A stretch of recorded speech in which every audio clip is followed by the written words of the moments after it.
Bien, y otro de los temas que está arriba de la mesa tiene que ver con los fideicomisos. Hoy cuenta Marcelo Bonelli en su habitual columna en Clarín que Milei está preparando una batería de decretos que después de que se cayera la ley ómnibus en el Congreso Nacional, algunos de los asuntos que quedaron sin desregular por efecto de que se terminara el debate del Congreso van a salir igual por decreto. Una enorme cantidad de decretos prometen sacar la semana que viene.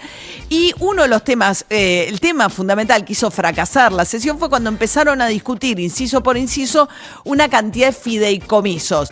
Entonces estuvo hablando todos estos días del curro de los fideicomisos el presidente Javier Milei de esta manera. Saltó toda la porquería, toda la pus de la política. ¿Se llama fideicomisos eso, Javier? Sí, y vamos a avanzar fuertemente contra todas las cajas negras de la política. Hay 10 fideicomisos que están a tiro de decreto.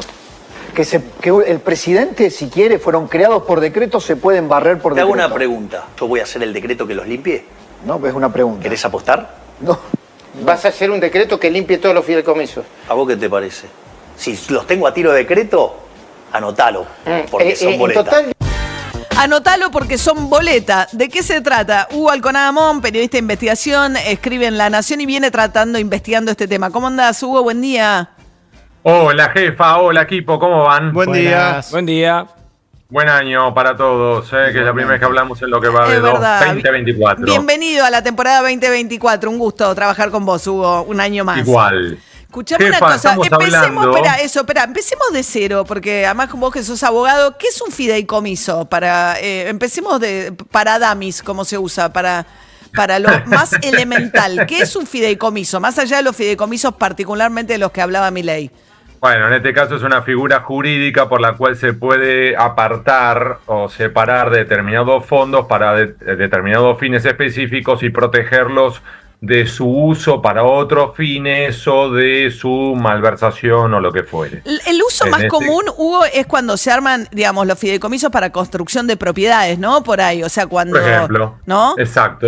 Cuando vos aportás en una propiedad desde el pozo para la constructora que arma todo el proyecto desde cero, ahí entre los que hacen compran unidades de eso que todavía no existen, es un fideicomiso, lo cual hace que la desarrolladora no le pueda dar otra finalidad a la plata que vos aportás para eso.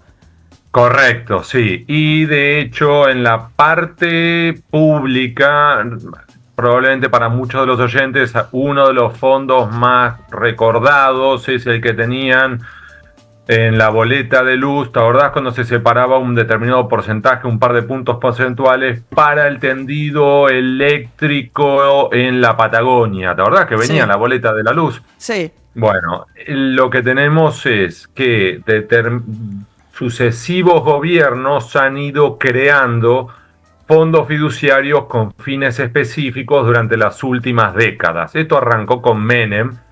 Hoy son al menos 29 fondos fiduciarios que al menos mueven 1 billón, con B larga, 1,5 billones de pesos. Eso traducido al español es un 1 seguido de 12 ceros. Claro, de ahora, pesos. Que dentro del Estado es un funcionamiento raro, porque si un fondo fiduciario tiene menos normas de transparencia que cualquier otra licitación o compra que tenga que hacer el Estado. O sea, tiene niveles de opacidad más altos para el Estado, un fondo fiduciario. Y definirlos como enigmáticos, María, es ser benévolo, porque yo fíjate que dije al menos 29 fondos con al menos 1,5 billones de pesos, es porque no se sabe si son malos fondos fiduciarios y no se sabe realmente cuánto dinero manejan. Es tal el nivel de opacidad que sobre los fondos fiduciarios no se sabe quiénes los están gestionando, qué obras están haciendo, qué personal tienen, cómo contratan empresas, qué licitaciones hacen. Y cuando pedís esos datos, no te los dan. Y no es que vos decís, bueno, pero Alconada, vos porque sos periodista y no te lo querrán dar. Los propios organismos de control como la CIGEN, la AGN, la Oficina de Control de Presupuesto o la propia Secretaría de Hacienda les han pedido datos a esos fondos fiduciarios y los fondos fiduciarios no les responden. Ahora, más aún, hay fondos fiduciarios que han sido controlados una vez en los últimos 10 años, María. Ahora, Hugo, esto está claro, ¿no? Que es como una especie de desvío de cómo debe realmente funcionar el Estado, que es que recaudan de determinadas maneras con un fin específico, crean un fondo fiduciario y después hay bajísimo nivel o nulo, por lo que estás diciendo, de control. Ahora, estos fondos tienen, lo que pasa es que el problema es la forma en que se financian, pero tienen algunos un propósito que no está mal. O sea, creo que uno, por ejemplo, tiene que ver con financiar el gas de las zonas más frías de la Patagonia. Entonces, sí, a ver, vamos, María, me parece muy bueno eso. A ver, el más conocido de todos, para todos los oyentes, es Procrear. Ese es un fondo fiduciario que ha funcionado y que le ha permitido tener un techo propio a miles de familias. ¿Y de dónde vienen los...? Un ejemplo. Eso se recauda de alguna manera con el fin específico del Procrear. Correcto, y después tenés de todo. ¿Por qué? El tema Porque de los atletas desde... olímpicos no es igual con la recaudación del impuesto que hay a los teléfonos.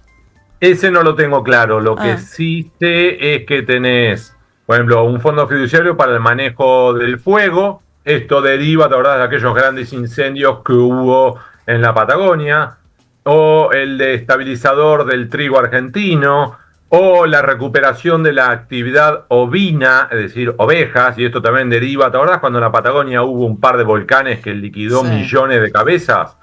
Entonces, algunos de estos fondos funcionan muy bien.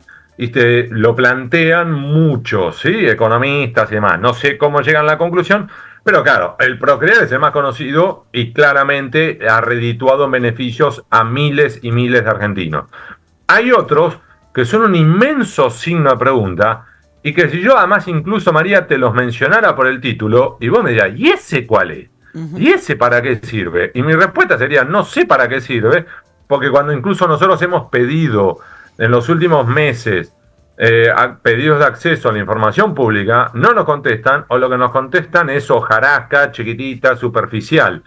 Y te insisto, esto es algo que no solamente es para nosotros, sino que también no le han respondido a la CIG en la AGN, la Oficina de Control de Presupuesto. Ahora, aclaro algo. Ahora la pregunta es, ¿cuántos de estos fondos fiduciarios va a corregir o eliminar Javier Milei? ¿Cómo lo hará y por qué lo hará? Y acá tenés entonces, si querés, el juego de desconfianzas. ¿Por qué? Porque Milei dice que quiere ir contra esto que son cajas negras de la política, que en parte tiene razón. Claro. Ahora, desde la política lo que te dicen es, en realidad Javier Milei quería la facultad de poder modificar, disponer, crear o eliminar estos fondos fiduciarios para agarrarnos del cogote y eventualmente extorsionarnos.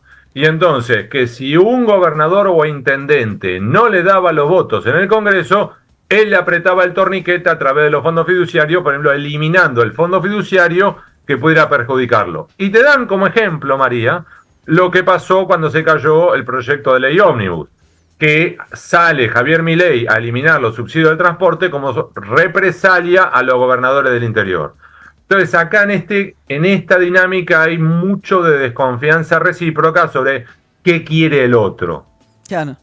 Bien, vamos a ver ahora, porque dijo Javier Milei que está trabajando en los decretos de aquello que no pudo sacar vía el Congreso, y con relación a los fondos fiduciarios va a eliminar, dijo en este reportaje, todos los que pueda eliminar por decreto. Entiendo que los que fueron creados por ley... Por ley tienen que ir al Congreso. Tienen que ir al Congreso. Correcto. Los que fueron creados por decreto quedan a tiro de decreto, con lo cual... Por ejemplo, vos tenés, entre los que son con ley, tenés el que establece el fondo fiduciario para el subsidio a los consumos residenciales de gas licuado. Para que te hagas una idea... En la Patagonia, en zonas frías de la Patagonia. Exactamente. O que son, por ejemplo, para usuarios de bajos recursos, ¿sí? Entonces vos tenés que, por ejemplo, ese fondo fiduciario, solo durante los primeros 9 meses del año pasado, más o menos distribuyó 98.000 millones de pesos, ¿sí? Y tenés otros fondos fiduciarios que también han sido creados por ley, por ejemplo, el que vos decías, que es el de fondo fiduciario de consumo residencial de gas, que es distinto que el de gas licuado. Claro. Que es para justamente compensar las tarifas de gas en Patagonia, La Puna, el departamento de Malargüe de Mendoza, y financiar garrafas, ¿sí? Entonces, hay algunos que sí podría avanzar Milei, estos dos que acabo de mencionar, por ejemplo, no. Claro. Hay que ir uno por uno. Sí, es un tema, ¿no? Porque el Estado, evidentemente, cuando vos pateás el hormiguero, este es un Estado muy deforme, lleno de problemas. Uno podría mirar también los entes descentralizados. Entonces, cada vez que dicen, bueno, vamos a poner límites a la incorporación de empleados estatales. Pero entonces creás entes descentralizados que salen de la norma. Tenés un sistema de compras que tiene que ser de tal manera. No, pero tenés los fondos fiduciarios que eso ahí nadie controla. Es digamos, pateando hormigueros, hay una razón de Javier Milei que lo asiste, que vos tenés un Estado muy poco eficiente y descontrolado. Ahora, patear todo y eliminar todo, genera situaciones de mucha inequidad también, de cómo lo frenás todo de golpe. Más, María, esto estás hablando de lo que es la diferencia de una reforma con bisturí y una reforma con motosierra. Lo podés hacer bien, lo podés hacer prolijo, o lo podés hacer a los hachazos. Claro. Y a los hachazos probablemente te salgan algunos errores bastante gruesos. Si lo haces con bisturí, lo podés hacer un poco más prolijo. Claro, la teoría de Javier Milei es que no hay bisturí, que si vos entras en el bisturí, entras en la negociación, entonces es nada. Y que la manera entonces es la motosierra y a los hachazos. Y ahí estamos en la etapa hachazos. Bueno, gracias, Hugo, que tengas lindo fin de semana. Déjame cerrar con esto, que no es el primer funcionario que intenta o corregirlos, modificarlos o mejorarlos. De hecho, en los últimos años el ministro de Economía, Martín Guzmán, también lo intentó prolijar esto, le pegaron un boleo en el traste. En ese y tantas otras cosas. Gracias, Hugo. Que tengas buen día, María. Hasta luego. Buen día, equipo. Buen día. Buen día. 2 minutos, ya venimos. Suena Urbana Play.